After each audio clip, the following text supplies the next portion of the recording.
पुण्यात्माओं, अभी तक हम खासकर इस कलयुग के इस थोड़े से दौर में भगवान के अध्यात्म मार्ग से कोसों दूर हो चुके हैं। यदि कोई भगवान की लीला सुनाता है, हमें अटपटी सी लगती है, हम उसको स्वीकार करने को तैयार नहीं होते। हमारे स्वीकार ना करने से भगवान की महिमा या वो लीलाएं झूठी नहीं हो सकती। जैसे जब हम छोटे छोटे थे उस समय क्या देखा करते थे, ऐसे तगड़े तगड़े बूढ़े बुजुर्ग, और उनके विषय में बताया करते थे ये 5 मन 40 किलो का 1 मन होता है, यानी 200 किलोग्राम वजन को सिर पे रखकर, और लकड़ी की सीढ़ियां, खड़ी सीढ़ियां होती थी, खड़ी लकड़ की, एक तो पौड़ी होती है ऐसे, तो वो खड़ी पौड़ी होती थी, और छत पर मिट्टी डालते होते थे, कच्ची मिट्टी छत देते थे नए मकान। कहते हैं ये 200 किलो वजन को, उसके बड़े बड़े टोकरे होते थे, झाले बोला करते उनको, उसको भरकर इसके सिर पर रख देते थे इनका, और ये ऊपर चढ़कर और वहां डाल आते थे। अब ये बात और 100 साल के बाद अगर कोई कहेगा ना, उसने मूर्ख बताया करेंगे, हम आंखों देख रखे, क्योंकि और 100 साल में तो देख लो, इब कोई 10-50 किलो वजन ठानी आदमी नहीं रह रहा, और आने वाले 100 साल में तो इतनी प्योद रह जाएगी, और 10-12 किलो ठानिया व्यक्ति नहीं पाओगा, ऐसी स्थिति आ जाएगी इस प्राणी की। इतना घट गया हमारे सतर, प्रदूषण के कारण शरीर की शक्ति लॉस होती जा रही है। और इससे और पीछे जाए तो और तगड़े तगड़े व्यक्ति थे, भीमर की कथा सब सुने तो कोने सिर गले उतरती, और वो सच्ची थी सारी। ये तो ही एक बल के आधार से, एक आध्यात्मिक बल अलग होता है। अगस्त ऋषि जी ने 7 समुद्रों को एक ही घूंट में ऐसे चुलू उठाई थी और ऐसे पी लिया था, खाली हो गया था ये बिल्कुल। इसमें ये मगरमच्छ तड़पते दिखाई दे थे, और फिर प्रार्थना की गई, हे ऋषि जी ये तो सब बुरा हाल हो जाएगा, यहाँ का बैलेंस बिगड़ जाएगा, आप भी नहीं रहोगे क्योंकि पृथ्वी पर वर्षा का अभाव हो जाएगा, सब प्राणी मर जाएंगे। तो फिर उसने कहते उल्टा ही कुरला कर दिया, ये पूरे मर गए। तो ये कोई बड़ी बात नहीं है, और आप इस पे भी नहीं विश्वास कर पाओगे तो अध्यात्म मार्ग में नहीं चल सकते। इन कलियुगी ऋषि, नकली गुरुओं ने, महर्षियों ने जो हमें भगवान की इन कथाओं से दूर कर दिया कि ये झूठी है, ऐसा नहीं हो सकता, द्रौपदी की साड़ी नहीं बढ़ सकती, ये इस तरह की बकवाद गढ़ दी, जबकि ये सारी सच्चाई है। परमात्मा जो चाहे वैसा कर दे, उसके एक वचन में सारे ब्रह्मांड उत्पन्न हो गए, तो वो क्या नहीं कर सकता।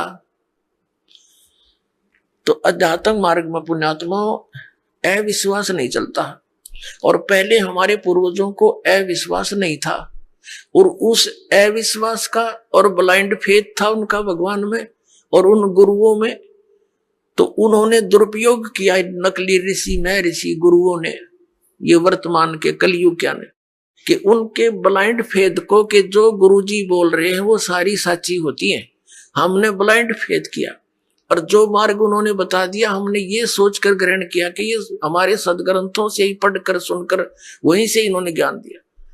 तो इन्होंने सब मिसगाइड कर दिया, वो सब दंत कथा सुना दी, और भक्ति विधि शास्त्र अनुकूल ना रहने से हमें प्रभु परमात्मा से मिलने वाली सहायता बंद होगी। तो अब हम ये सोचते हैं कि ऐसा कभी हो ही नहीं रहा, हम सब कुछ कर रहे हैं। अब आप इस मार्ग पर लगोगे, जो दास आपको मंत्र देगा, आप सत भक्ति करोगे सच्ची नियत, फिर देखना आपके क्यों होगा, फिर आपको विश्वास होने लग जाएगा कि परमात्मा सब कुछ कर सकता है।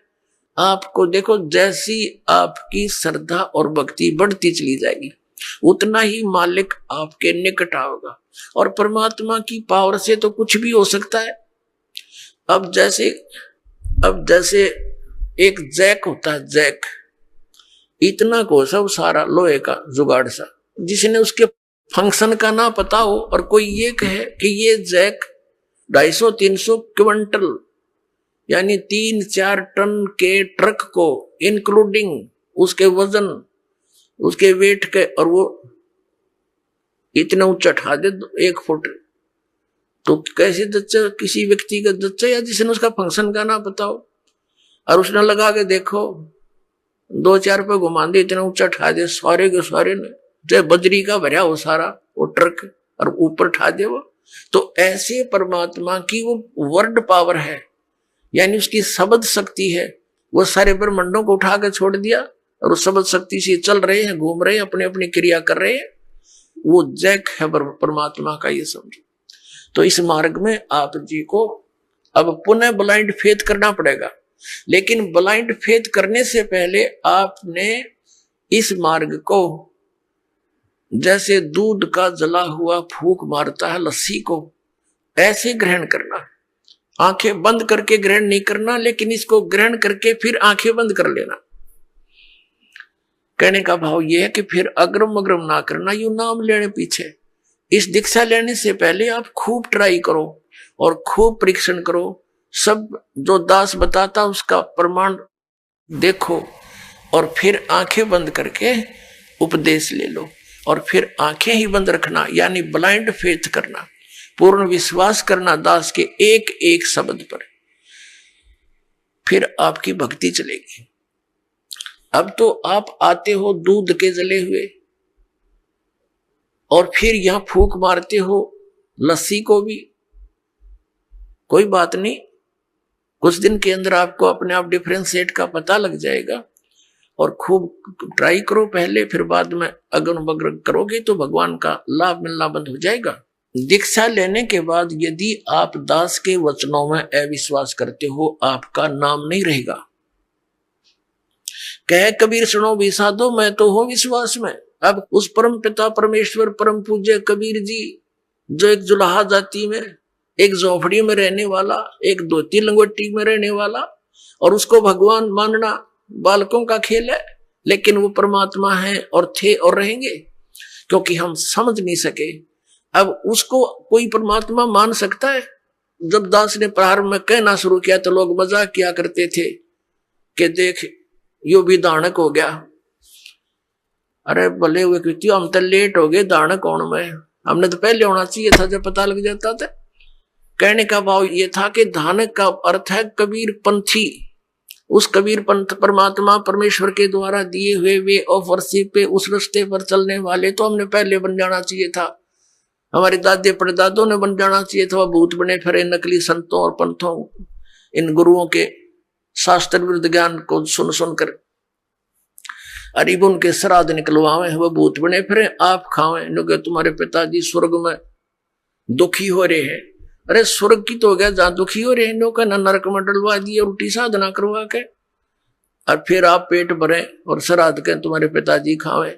वाह भाई वाह। तो कहने का भाव ये पुण्यात्माओं, शास्त्र विरुद्ध साधना करने से हम बहुत हानि उठा चुके हैं। उस दानक जुलाहे कबीर जी को और भगवान मानना, ये भी एक 8वां जुबा के 10वां जुबा समझ लियो, लेकिन वो भगवान है ही। हमारे ना मानने से उनकी वो प्रभुता समाप्त नहीं हो सकती, क्योंकि हम नहीं पहचान पा रहे लाल है ये, हमें विश्वास नहीं हो पा रहा, तो ये हमारी बाल बुद्धि का ही परिणाम है। लाल तो इतनी ही कीमत रखता है, वो लाल है, वो पूर्ण परमात्मा है, और वहां लीला करने के लिए सह शरीर आए थे, सह शरीर चले गए थे, और पूरा ज्ञान उन्होंने हमें बताया आकर के, जो दास आपको बता रहा। तो प्रसंग चल रहा है, हम उसी पर आते हैं। तो इसी प्रकार जब आप जी दीक्षा ले लेते हो, उसके बाद फिर दास जो वचन बोलता है और आपके मन में अविश्वास उत्पन्न होता है, तो आप कमजोरी में आ चुके हो, क्योंकि आप कितने दिनों से भक्ति कर रहे होगे, जब से जन्म हुआ। पवित्र हिंदू धर्म में तो शायद कोई ही व्यक्ति ऐसा होगा नास्तिक जो भगवान नहीं कहता हो या उसको नहीं मानता हो। वैसे तो मुसलमान धर्म में भी भगवान अल्लाह वो सभी मानते हैं, ईसाई धर्म में भी मानते हैं, हिंदू धर्म में भी मानते हैं। और आप कितने दिन से ज्ञान सुनते आ रहे हो, और दास जो भी ज्ञान आपको सुना रहा है, उनके एक पॉइंट को क्लियर करने के लिए 3-3, 4-4 प्रमाण देता है। और पहले आपने जो अज्ञान सुन रखा था उसका कोई सिर पैर नहीं और आपको स्वीकार्य था। अब ये क्यों अग्रम अग्रम इतनी हो रही है आपके माइंड में, काल को ये चिंता बनी रहती है कहीं ये इस मार्ग पर दृढ़ ना हो जा और इसका बेड़ा पार ना हो जाए, तेरे हाथों से ना निकल जाए। तो पुण्यात्मा, उपदेश लेने से पहले दास ने बहुत सुविधा उपलब्ध कर रखी है। जिन दिनों में सत्संग होता सत्संग सुन करो। फिर परमात्मा ने दया बख्श रखी है एक पवित्र टीवी चैनल पर, उसने साधना के ऊपर शाम को 8 बजे सत्संग आता है, वहां सुनते रहो। कहने का भाव ये है कि आप जी पहले कति कंसेप्ट क्लियर करो, जब आओ यहां पर और नाम लेकर फिर जो सही दृढ़ होकर आते हैं उनको कुछ चंद ही दिनों में परमात्मा की वो चमत्कार शुरू हो जाएंगे। क्योंकि कनेक्शन ले लिया बिजली का, कनेक्शन लेते ही आपके पंखे चलेंगे, सब कुछ ठीक चलेगा। यदि कनेक्शन लूज हो गया, ना पंखा चलेगा ना कोई और सुविधा उस पावर से होगी। जो पावर सत्र का काम है तो पावर से ही होगा। तो इस प्रकार आपका अगर कनेक्शन लूज रह गया यानी आपका नाम खंडित हो गया तो मालिक की पावर आपके घर पर या आपकी बॉडी में काम नहीं करेगी। इसके लिए परमात्मा ने बताया है कि अनंत कोट बाजी जहां अमन रचे सकल ब्रह्मांड ही, कहे कबीर मैं क्या करूं ये काल करे जीव खंड। कि मैं इतना समर्थ हूं। परमेश्वर कबीर जी कहते हैं अनंत कोट बाजी जहां मन रचे सकल ब्रह्मांड। और कबीर साहब कहते हैं, आदरणीय गरीबदास साहिब जी को कबीर साहब ने ये ज्ञान दिया था, ये वाणी गरीबदास साहिब जी की है कि कबीर साहब ये कहते हैं, गरीबदास जी उसका समर्थन कर रहे हैं कि कबीर साहब ये कहते हैं कि मैं क्या करूं, यो काल मेरे से जीवों को खंड कर लेता है, इनके नाम खंड करवा के फिर मेरी पावर वहां काम कर नहीं सकती, ये ऐसा कर देता है। तो आप इसे सावधान हो। दीक्षा लेने में देरी हो जावे कोई दिक्कत नहीं, लेकिन लेने के बाद फिर ये समझ लेना हमें भगवान मिल गया और फिर गुरु जी को परमात्मा के तुल्य मानना पड़ेगा, तब आपकी प्रॉब्लम सोल्व होएगी। भले ही पुण्यात्मा गुरु भगवान नहीं है, ये दास क्योंकि मालिक आए थे वो तो भगवान थे ही, वो भी गुरु थे, हमने उनको भी भगवान नहीं माना, लेकिन इस दास को आपने भगवान मानकर ट्रीट करना पड़ेगा, तब आपको सफलता मिलेगी। जैसे गणित के अंदर एक प्रश्न आता है ब्याज का, ऋण का। उस ऋण के अंदर क्या होता है कि हमने मूल धन खोजना होता है, बच्चों ने मूल धन प्राप्त करना होता है, वो प्रश्न ऐसा होता है। तो उसके अंदर मानना पड़ता है, मान लीजिए मूल धन 100 रुपये, वो मूल धन 100 रुपये होता नहीं, वो तो करोड़ों की संख्या में होता है, लेकिन वो करोड़ों की संख्या की राशि वाला मूलधन हमें तभी उपलब्ध होगा जब हम 100 रुपये को मूलधन मान लेंगे। अब समझदार को संकेत बतेरा, भले ये दास भगवान नहीं है, लेकिन उस मूल धन को पाने के लिए यानी मूल मालिक को पाने के लिए आपने गुरु जी को एज ए गॉड ट्रीट करना पड़ेगा। यूं समझ ले कि मेरे सामने आज वो परमात्मा आ जाते हैं। इस दास के स्थान पर परमात्मा स्वयं भी आए थे। आज से 600 वर्ष पहले 120 वर्ष तक हमारे डले खाकर चले गए, हमारी गालियां खाकर चले गए, जूते खाकर चले गए, क्योंकि जिस बाप का बेटा शराब पी रहा हो और पिता जाकर उसको कहता महफिल में बेटा आजा तू ना नाश करे, तो वो झगड़ा कर देता पिता के साथ, हाथापाई भी कर देता है, एक तरह मेरी बेइज्जती कर दी, क्योंकि होश में है नहीं, नशे में। तो हमने यहाँ काल के इस झूठे रंग की भांग पी रखी है। कबीर ये माया अटपटी सब गट आन अड़ी, और किस किस न समझाऊं या कुआ भांग पड़ी। तो यहाँ हम सभी एक का कुएं का भांग पिए फिर रहे। वो परमात्मा आता है, हम उसके भी जूते मारते हैं, उसको बुरा कहते हैं, नकलियों का स्वीकार करें बैठे हैं तो आसपास भी नहीं भगवान कहिए। अब करने का दास का तात्पर्य है कि इस दास के स्थान पर ये सोच लो परमात्मा बैठे हैं, और फिर हम कैसे व्यवहार करेंगे उस भगवान से। जिसके लिए हम तड़प रहे हैं। ऋषियों ने शरीर गाल दिए भगवान पाने के लिए, यदि वो मिल जाए तो हम उसका कैसे व्यवहार करेंगे। तो ये आपने रिहर्सल करनी पड़ेगी। इस दास को डला समझ लो, एक पत्थर समझ लो बोलता हुआ, लेकिन यहां नू सोच लो हम भगवान से मिलने जा रहे हैं। तो जैसा व्यवहार आप यहां करोगे ऐसा ही स्वप्न में आपका बनेगा। मृत्यु के बाद आपको ऐसा होगा जैसे स्वप्न।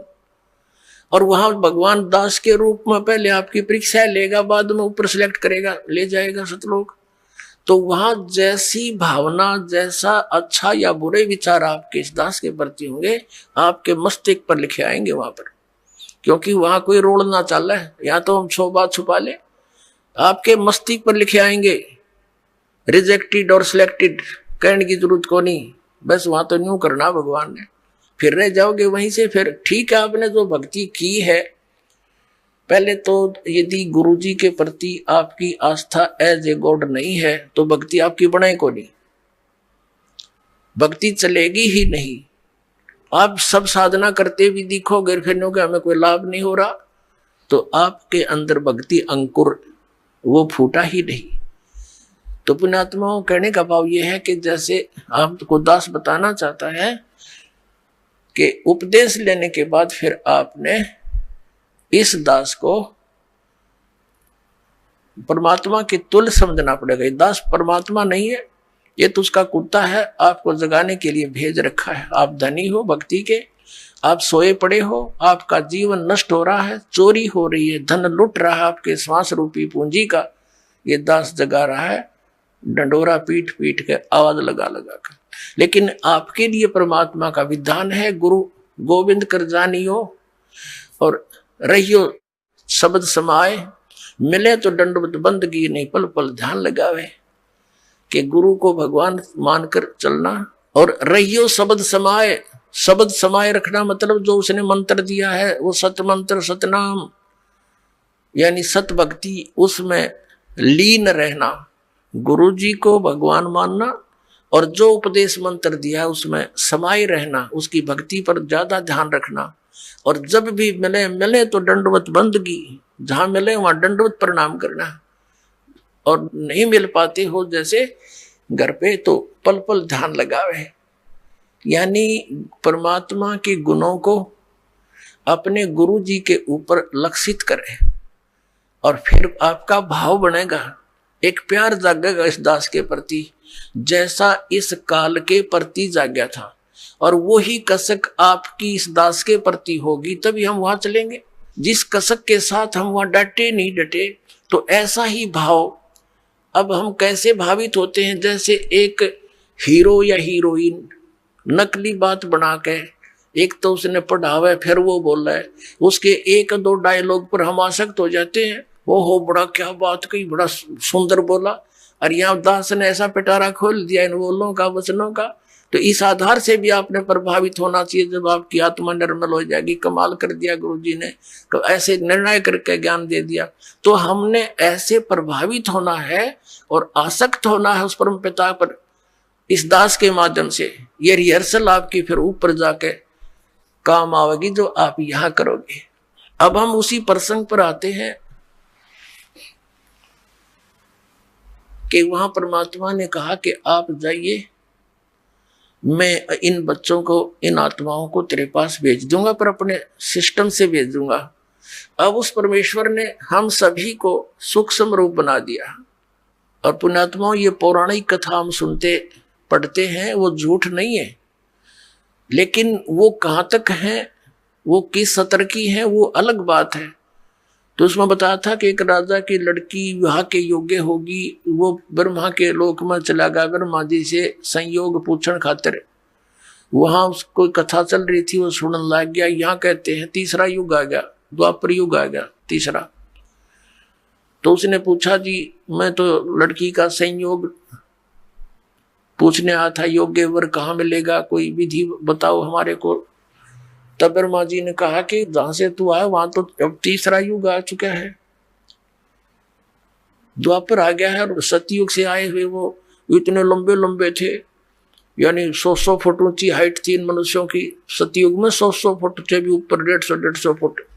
हाइट के थे।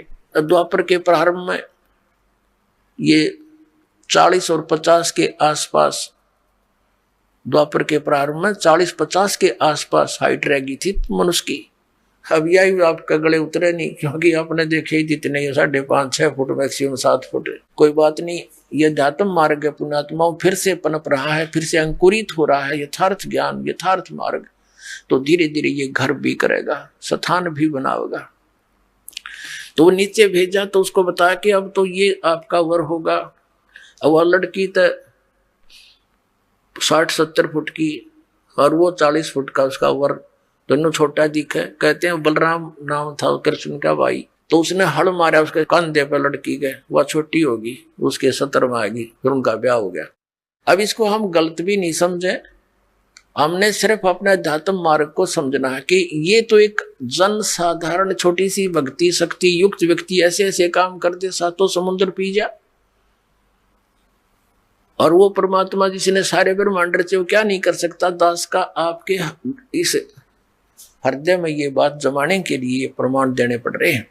तो उस परमेश्वर ने हमें सूक्ष्म रूप बनाया, और जिस आत्मा ने सबसे पहले स्वीकृति दी थी इस काल के साथ आने की, उसकी लड़की बनाया, लेकिन उसको प्रजनन इंद्रिय नहीं लगाई थी। उस लड़की के अंदर परमात्मा ने हम सभी आत्माएं जो 21 ब्रह्मांड के अंदर, या चींटी से लेकर हाथी मनुष्य जो भी बने हुए हैं, इन सभी को उसके अंदर फीड कर दिया बीज रूप में। और उस लड़की को फिर अपने पुत्र सहजदास को साथ भेजा। सतलोक में परमात्मा ने सबसे पहले ये 16 पुत्र अपने एक एक वचन से उत्पन्न किए थे। उनसे फिर अन्य व्यवस्था अपने आदेश अनुसार वो करवाते थे।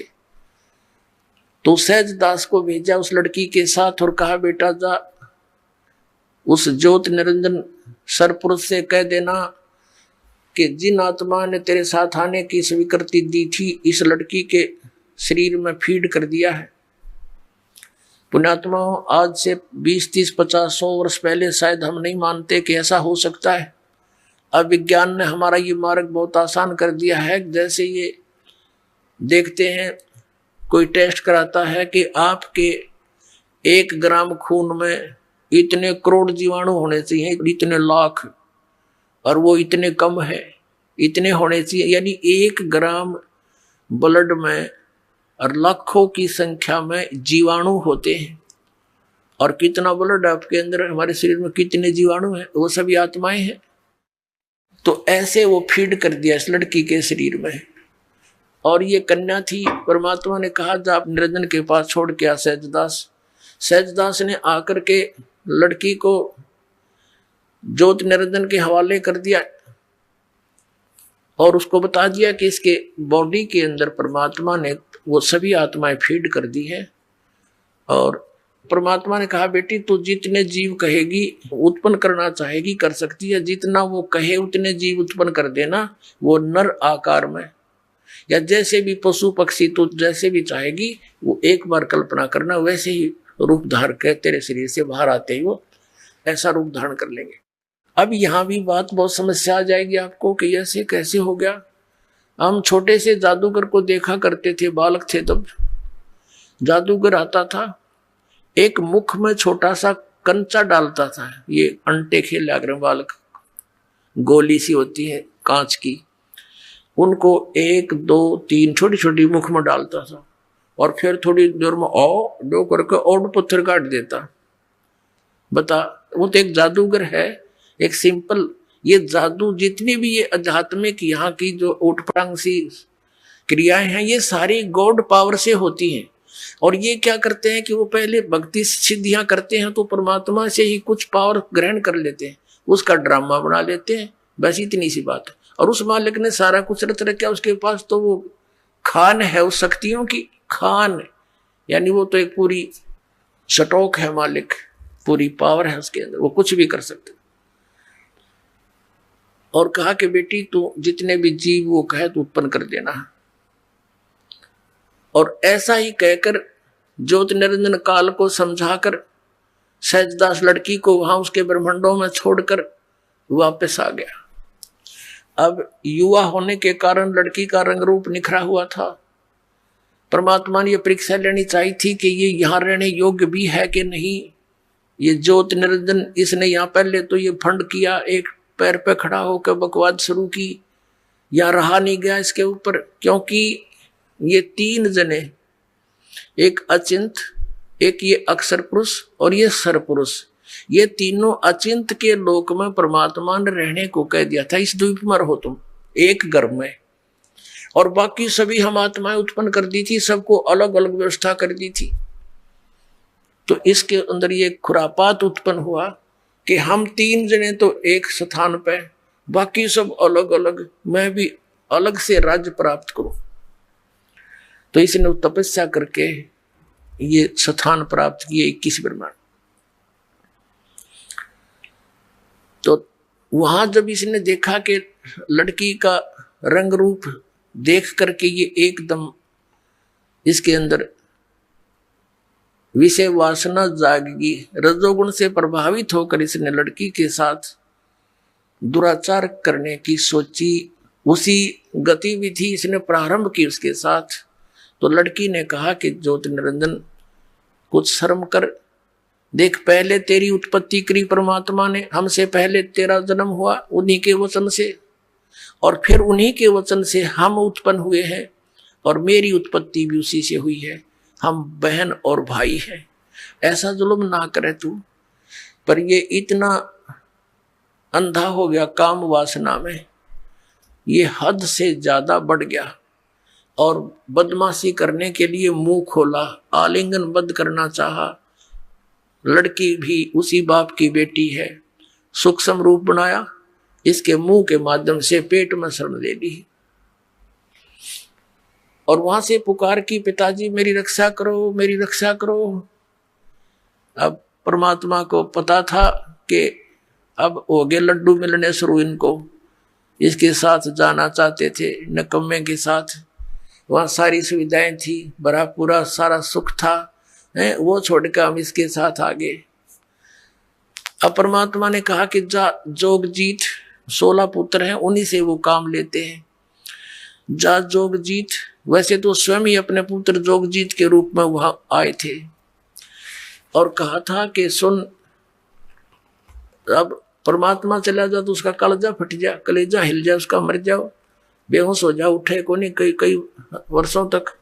तो इसलिए अन्य अपने पुत्र का रूप बनाकर, जोगजीत का रूप बनाकर परमात्मा उसके लोक में प्रकट हुए, और कहा ज्योति निरंजन तूने जुल्म कर दिया, तूने यहाँ का विधान तोड़ दिया, और ऐसे जुल्म करने वाले व्यक्ति को यहाँ पर यह सजा मिलती है कि आज से तू 1 लाख मानुष शरीरधारी प्राणियों का आहार करेगा और 1.25 लाख की उत्पत्ति किया करेगा।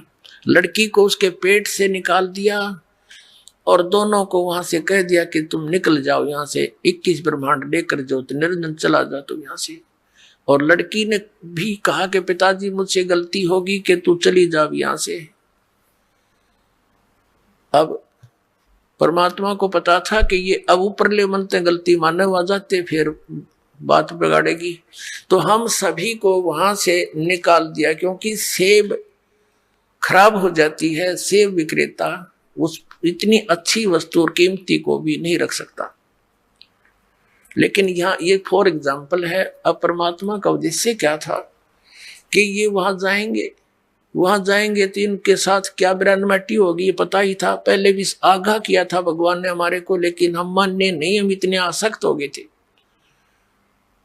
तो 21 ब्रह्मांड वहां से चल पड़े, जैसे विमान चलता है 16 शंख कोश की दूरी पर सतलोक से आकर ये यहाँ पर चक्कर काटने लगे परमात्मा के आदेश अनुसार। पुण्यात्माओं, दास एक जूनियर इंजीनियर सिविल की सर्विस किया करता था, और वहां एक सरकारी कार्य चल रहा था कंस्ट्रक्शन का। वहां एक बहन भी मजदूरी करने आई हुई थी, और उसके 2 बच्चे थे।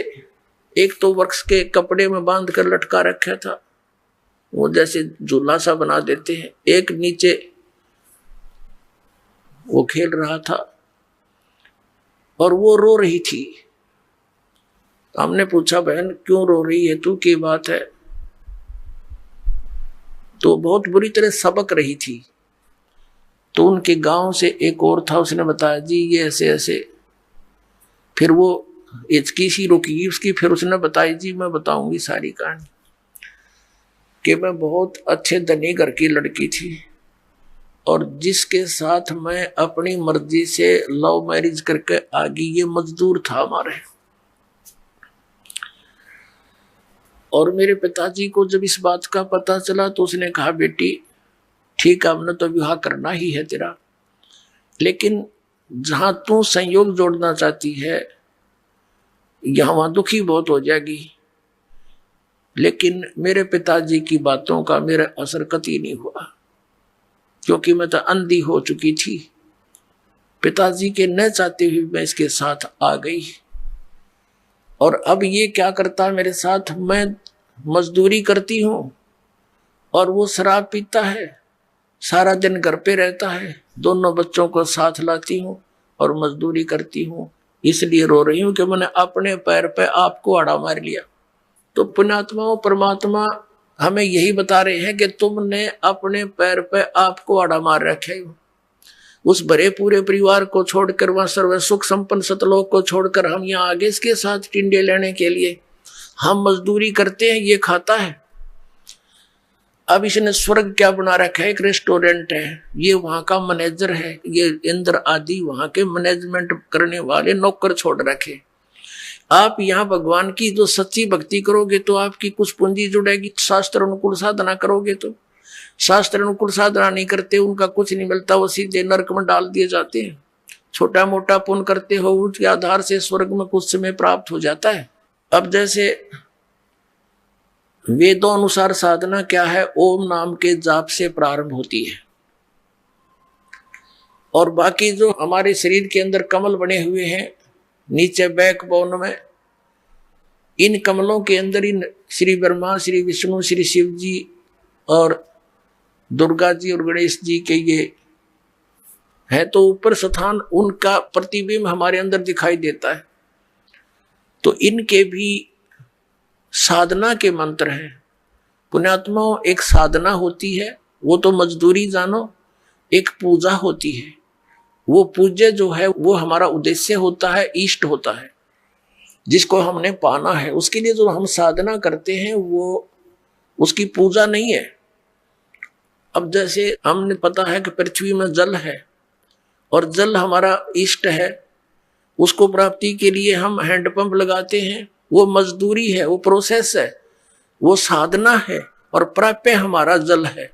तो ये जो साधनाएं हैं जो आपको प्रथम मंत्र दिया जाता है, ये आपकी साधना है, प्राप्य हमारा परमात्मा है, सत्य पुरुष है, सतलोक में जाना है, उसके लिए सारा प्रोसेस है ये। तो जैसे आप जी ने प्रथम मंत्र ले लिया, द्वितीय ले लिया, सतनाम 2 अक्षर का एक वो मंत्र है, एक तत्व गुप्त है, और आप साधना करते रहे और कुछ दिनों के बाद 1, 2, 4 वर्ष के बाद आप छोड़ छाड़ जाते हो, क्योंकि यहाँ हमारे जो समाज के अंदर अन्य साधनाओं का जोर बहुत घना है और हमें ज्ञान ना होने से हम उन्हीं के भाव में बह जाते हैं, तो वो यहाँ रह जाते हैं, सतलोक नहीं जा पाते। लेकिन जितने समय उन्होंने 2-4 वर्ष ये सत साधना की, वो पुण्य, उसकी पूंजी अलग से डिपॉजिट होगी, उसका धन है वो। और ऐसे धनी को फिर स्वर्ग जाना ही जाना है यहाँ से मृत्यु के बाद। इसका बाई फोर्स काम है, सारा सुनियोजित है। जैसे पहले आप गणेश जी के लोक में गए तो वहां भी होटल है और उस होटल का जो चार्ज है वो आपसे लिया जाएगा, और जहां वो मैनेजमेंट वहां का है, मैनेजमेंट करने वाला वहां का प्रधान है, गणेश है, उससे भी उसका कुछ अंश ऊपर उस काल के पास जाता है। ऐसे ही जैसे आप दूसरा मंत्र आपके पास श्री ब्रह्मा और सावित्री का, यानी ये साधना करते हो, इसकी कमाई से आप उस ब्रह्मा के लोक में जाओगे। वहां भी एक रेस्टोरेंट है जिसको स्वर्ग बोलते हैं, ये वो रेस्टोरेंट है, वहां पर केवल धनी व्यक्ति ही जा सकते हैं और आपकी पूंजी वहां डिपॉजिट हो जाती है। और जिस समय आपका वो धन समाप्त हो जाएगा, आपको बाई फोर्स वहां से निकाल दिया जाएगा। फिर आप जाओगे विष्णु जी की मंत्र की जो आपकी भक्ति धन है, वो विष्णु लोक में जाके उसके रेस्टोरेंट में खाओगे, खराब करोगे, और उनका चार्ज उसका जो है वो अलग से है। फिर आप जाओगे जैसे शिव जी के लोक में, वहां फिर अपनी कमाई बर्बाद करके उसके होटल में, वहां से फिर चलोगे कहाँ, दुर्गा के लोक में, वहां से फिर अपनी कमाई बर्बाद करके समाप्त करके फिर जाओगे ब्रह्मलोक में। क्योंकि ये 2 अक्षर के नाम में इसकी जो वे ऑफ वर्शिप है, इस साधना, इस भक्ति की इस तरह क्रिया करने से इसका जो इसकी जो भक्ति धन है ये ब्रह्मलोक में प्राप्त होता है, इस सतनाम के प्रथम अक्षर का, ओम का। तो ब्रह्मलोक के अंदर आपके इस ओम नाम के जाप के धन कमाई को वहां महास्वर्ग बोलते हैं उसको। वहां और ज्यादा बकवाद है, नीचे वालों से ज्यादा सुविधाएं हैं, और लेकिन चार्ज भी घने हैं वहां के। तो वहां आपका वो धन नष्ट हो जाएगा। फिर आपके पास बचेगा वो तत् मंत्र का कुछ जाप। उसका क्या कर रखा है इसने, इसी ऊपर एक स्थान बना रखा है ब्रह्मलोक। ब्रह्मलोक के अंदर इसने आगे उसको डिवीजन बना रखी है, सतलोक की और अलखलोक की, अगमलोक की और अकैलोक की। उसने नकल बनवा रखी है, डुप्लीकेट। उस जो दूसरा मंत्र तत् मंत्र वाली कमाई को फिर उनसे ऊपर छोड़ देता है। वो तो कोई 1000 युगों तक नीचे नहीं आते, कोई 1000 युगों तक। और फिर जब वहां समाप्त हो जाती है फिर पटक देता गदा बना के और खा धक्के भी आप। तो पुण्यात्मा, इस काल के जाल को आप जी ने बहुत गहराई से समझना है, और दास जो वचन बोला है उसको ऐसा समझ लेना जैसे गीता के से वचन, कोई ऐसे को डूम बाट की बात नहीं। ये परमात्मा गॉड गिवन ज्ञान है जो दास आपको बता रहा है। आज तक हमारे को सतलोक और सचखंड का नाम लेकर कोरा बकवाद सुनाई गई, और वो झूठे मंत्र, गलत मंत्र दिए गए जो मोक्षदायक नहीं है। ऐसे ही हमारे इन गुरुओं ने वेदों और पुराणों के विपरीत ज्ञान सुना के हमारे अज्ञान से ठोक दिया, और सारी शास्त्र विरुद्ध साधना और मंत्र देकर भूत बनवा दिया। अब दास उसी प्रसंग पर आता है। अब इस काल को और दुर्गा को 21 ब्रह्मांड समेत यहां भेज दिया। अब इस काल ने सोचा कि मेरे साथ तो जो होना था हो लिया, अब यहां मेरा कौन के बिगाड़ेगा, मैं ओली सोली हो गया। लेकिन परमात्मा ने इसको कह दिया था, इसका विधान बना दिया था, और पहले ये वचन ले लिया था कि तू इन आत्माओं को दुखी ना करना। तो उसने कहा था कि नहीं भगवान, मैं तंग नहीं करूंगा आपके बच्चों को। परमात्मा ने विधान बनाकर दे दिया कि ले संविधान है तेरा। तो उसमें क्या लिखा है कि जैसे कर्म जो करेगा, इसने कहा प्रभु जैसे कोई कर्म करेगा मैं वैसा ही फल दूंगा। मैं अपनी तरफ से किसी को यानी नाजायज दुखी ना करूंगा, और नहीं मैं कुछ इनको ऐड दे सकूंगा। तो परमात्मा ने इसको कहा ठीक है। तो ये एक विधान बनवा दिया परमात्मा ने कि जैसे कर्म करेगा वैसा ही फल यहां मिलेगा। इसमें ना तो ये ब्रह्म कुछ परिवर्तन कर सकता, ना ब्रह्मा विष्णु महेश आपके प्रारब्ध में आपके किए हुए शुभ और अशुभ में कोई परिवर्तन कर सकते। केवल परम अक्षर ब्रह्म ही सतपुरुष आकर के आपके इन प्रारब्ध के कर्मों को भी नाश कर सकता है, आपके जीवन में आने वाली आपदाओं को भी वो समाप्त कर सकता है। वो मंत्र विधि बताता है वो कैसे आता है, उसके ऊपर ही आज का सत्संग है। अपने आत्माओं, इसने फिर क्या किया, उस लड़की के साथ फिर वही व्यवहार किया। लड़की ने कहा कि देख ज्योति निरंजन, पहले तो तू मेरा बड़ा भाई, मैं तेरी छोटी बहन, अब मैं तेरे पेट से निकल कर आई हूं, तेरी बेटी होगी, पुत्री होगी तेरी। लेकिन पिता और पुत्री का ये योग जो तू करने जा रहा है अच्छा नहीं। लेकिन इसने एक नहीं सुनी, बाई फोर्स लड़की के प्रजनन इंद्रिय लगाई। कहते परमात्मा ने बताया है, नख रेखा से भग कर लेना, नाखनों के साथ इसने प्रजनन इंद्रिय लगाई और फिर विलास किया। दुर्गा के साथ रमण करके इसने 3 पुत्रों की उत्पत्ति की।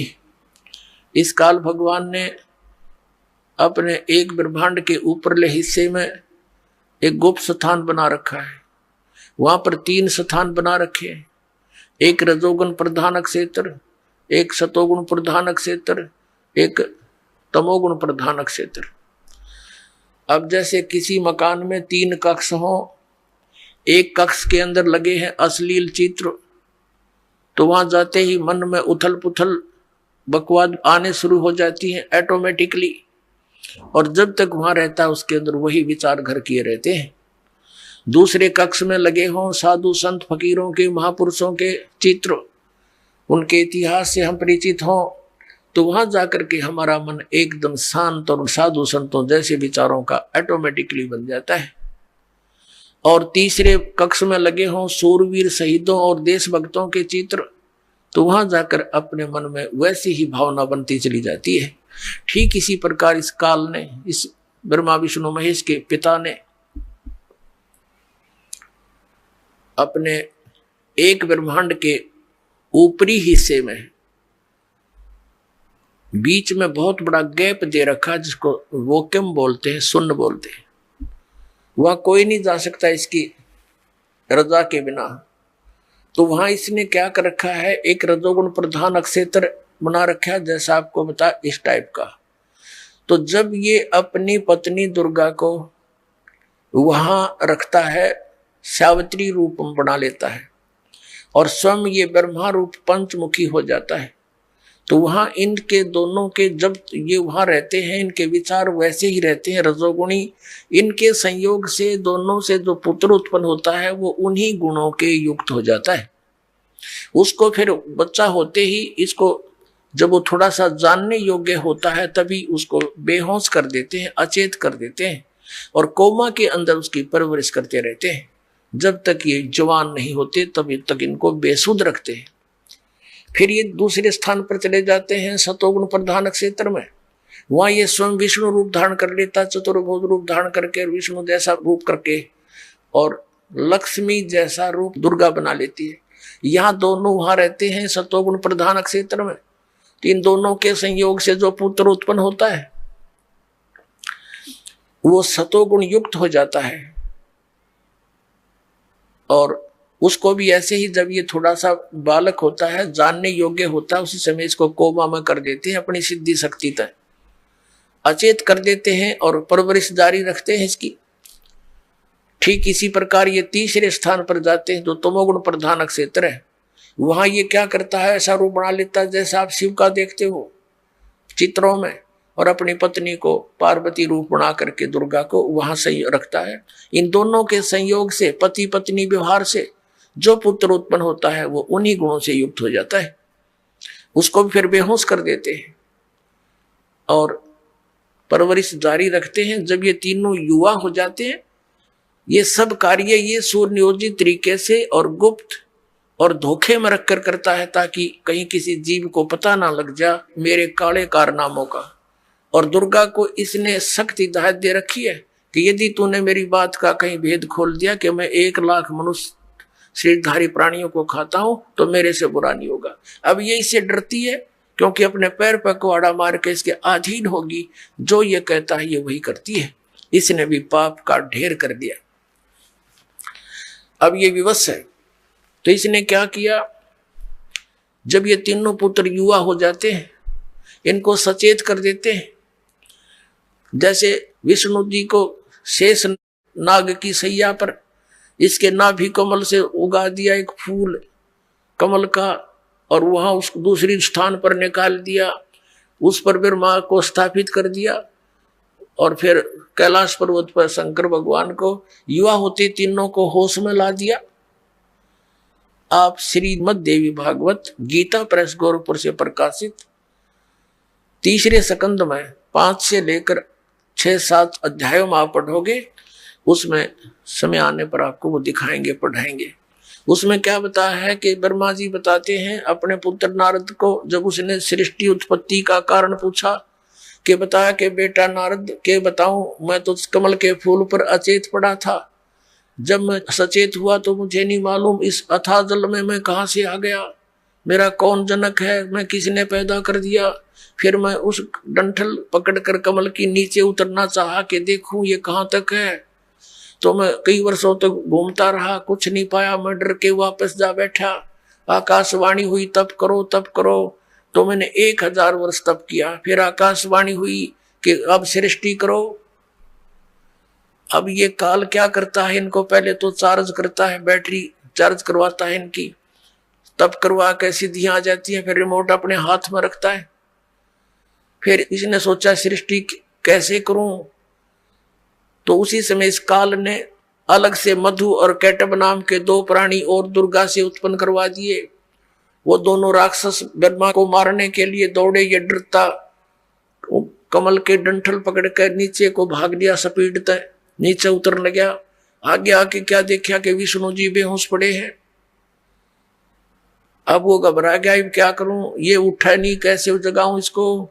तो उसके अंदर से कहते हैं एक देवी निकली, वह भूतनी की तरह बेहोश कर रही थी। दुर्गा आकाश में दिखाई दी और उसके बाहर निकलते ही, शरीर से बाहर निकलते ही विष्णु जी होश में आ गए। फिर उसने मधु कैटब को मारा। कुछ देर के बाद शिव भी वहीं आ गया। इवन करने थे इकट्ठे, वो कर दिए। और फिर उनको विमान में बैठा कर ऊपर घुमाया फिराया। ऊपर क्या देखा कि एक ब्रह्मा और देखा। विमान में बैठे हुए विष्णु और शंकर ने, ब्रह्मा जी कहते मुझसे पूछा कि चतुरानंद ये दूसरा ब्रह्मा कौन है। मुझे तो पता नहीं ये कौन है। इतने में हमारा विमान दूसरे स्थान पर चला गया। वहां क्या देखा, एक त्रिनेत्रधारी शिव और निकला, नंदी वृषभ पर बैठा था। उसको देखकर शिव हमारे साथ बैठा था, काल का पुत्र शिव। उसका सिर चक्कर खा गया कि और शिव कौन है। फिर हम गए तीसरे स्थान पर, वहां एक और विष्णु बैठा था। ऊपर एक उसके साथ लक्ष्मी भी बैठी थी। बड़ा वैभवशाली उसका मकान था, बड़े सुविधाएं उपलब्ध थी। अब उसको देखकर विष्णु का चक्कर आ गया कि ये दूसरा विष्णु कौन है। विमान में बैठे बैठे दिखा रही है दुर्गा। उस काल ने कहा था कि जब तुम्हारे भ्रम हो जा, क्या स्थिति है तुम्हारी, इनसे परिचित करा दें, तुमसे ऊपर कोई और भी है। फिर वो विमान पहुंच गया दुर्गा के स्थान पर। या दुर्गा आगे जाकर बैठ गई एक पलंग के ऊपर। तो वहां इन्होंने कहा था, देखा जब सारा के विष्णु ने कहा कि ओहो मुझे कुछ याद आता है। मैं जब छोटा सा बालक था, ये मुझे पालने में झुला रही थी। ये अपनी माता है। मैं अपने अंगूठों को मुख में देकर चूस रहा था। ये अपनी माता है। तो उसने क्या बताया कि फिर उनकी स्तुति की, तुम शुद्ध स्वरूपा हो, हम तो आपके ही प्रभाव से वर्तमान हैं, हम अनित्य हैं, हमारा आविर्भाव माने जन्म, हमारा और तिरोभाव माने मृत्यु होती है। आप ही सर्वेश्वरी हो, आप ही नित्य हो, प्रकृति वैसे। तो कहने का भाव ये है पुण्यात्मा, ऐसे इस काल की सृष्टि प्रारंभ हुई और उसके बाद ये सब संसार उत्पन्न हुआ। जब प्रथम सतयुग का आधा जा चुका था, उस समय देखा कि हाहाकार मच गया। तपतशिला के ऊपर नीचे तो शांत नजर आता था, लेकिन सतयुग के प्रारंभ से मध्य के बाद में कुछ अंतर हो जाता है। तो तब परमात्मा आए थे, तपतशिला पर खड़े हुए। अब ये बैकग्राउंड बनाई है पुण्यात्माओं, ये बताने के लिए कि ये मजहब और धर्म अब क्यों बने, ये पहले क्यों ना बने। और ये नकली पंथ इतने चाल गए सतलोक करके, ये पहले कहाँ गए थे। ये काल का सुनियोजित जाल है हमें डिवाइड करने का, हमारे को एक दूसरे के साथ लड़ाई रखने का, अपनी अपनी साधना और अपने इष्ट को सर्वश्रेष्ठ मानकर हम एक दूसरे से खसते रहते हैं, अशांति पैदा करे रखते हैं। घर घर में आप देख लो ये कैसे जुल्म करवाता है, कैसी इसने व्यवस्था करवा रखी है। 2 रोटी बनानी और खानी है, उसी में सारा दिन अटपट रहती है। तो ये चाहता है इनको जितना दुखी कर सकूं उतना कर दूं, और परमात्मा चाहता है मेरे बच्चों को जितना सुखी कर सकूं यहाँ भी कर दूं। लेकिन ये सुख सफल नहीं है। फिर भी यहाँ का जो सुख है वो परमात्मा कबीर जी ही दे सकता है। आपको सद्बुद्धि देगा, आपके हृदय में आकर इतनी दृढ़ता देगा, एक दूसरे को सहनशील बनाएगा और धीरे धीरे आपको शांति पैदा कर देगा। पूरे विश्व में ये शांति होगी, इस मार्ग को स्वीकार करना पड़ेगा।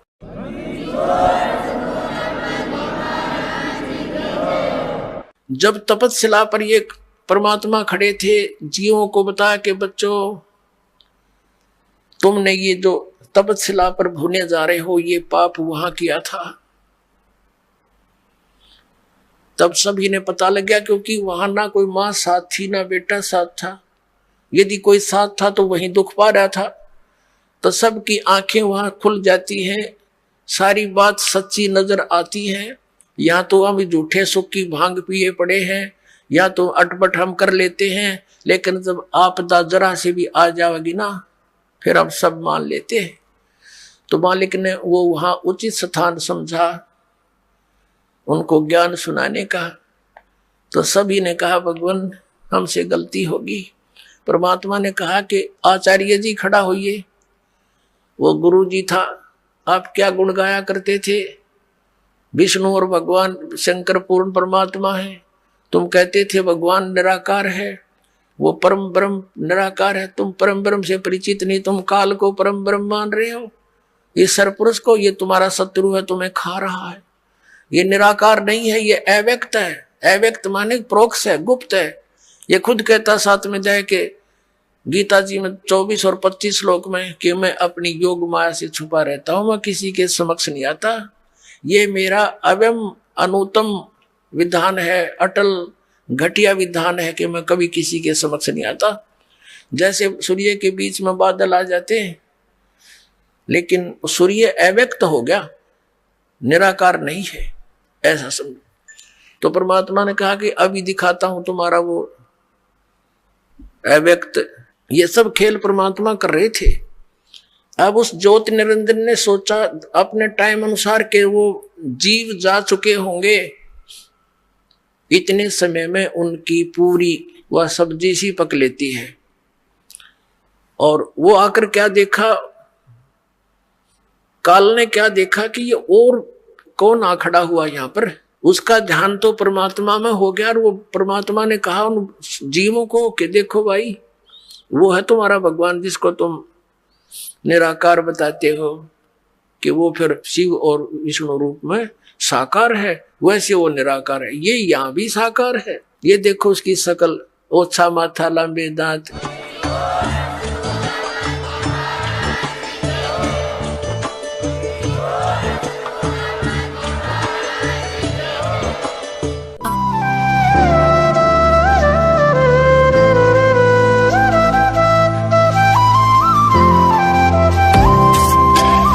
सत सोही।